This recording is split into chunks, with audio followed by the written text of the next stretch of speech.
Vous êtes à la recherche d'un vieux moulin à roues encore en état de marche? Ou bien vous êtes passionné d'art et vous voulez voir des œuvres uniques? Le bon endroit est Villa Faraldi, un ensemble de petits villages qui sauront vous enchanter. Les villages de Villa Faraldi possèdent une harmonie empreinte d'une profonde douceur qui a nourri l'art d'importants artistes du XXe siècle. Les artistes suisses sont tombés amoureux du village de Tovo, les Norvégiens du chef-lieu Villa. La présence constante de grands artistes, un patrimoine humain inestimable, nous a amenés à créer le festival de Villa Faraldi pour animer cette région. Norvégiens, Suisses, Allemands, Danois, un pan important de l'art du nord de l'Europe s'est retrouvé comme par enchantement à Villa Faraldi, où ils ont trouvé et continuent de trouver une harmonie spéciale. Vivre ici, en effet, c'est être enveloppé dans une harmonie de personnes, d'histoire, de cuisine et de nature. Le jour de la Saint-Martin, en novembre, il est de tradition dans chaque famille de préparer des panzerotti, des tartes salées à base de blettes et de pommes de terre, avec du fromage et beaucoup d'huile d'olive. Les anciens les considéraient comme un remerciement pour l'année écoulée et un bon augure pour l'année suivante.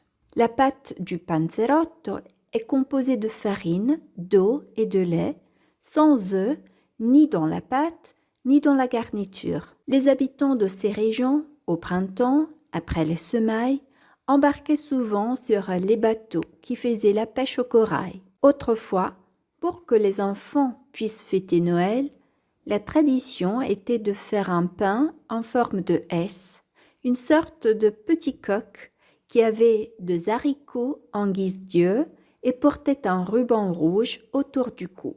Ici, vous trouverez également des personnes qui se consacrent aux racines de cette région avec passion et compétence, comme Sandor, qui a écrit des livres et des articles sur Villa. En entrant dans l'église de Villa, on a l'impression que le style dominant est le baroque.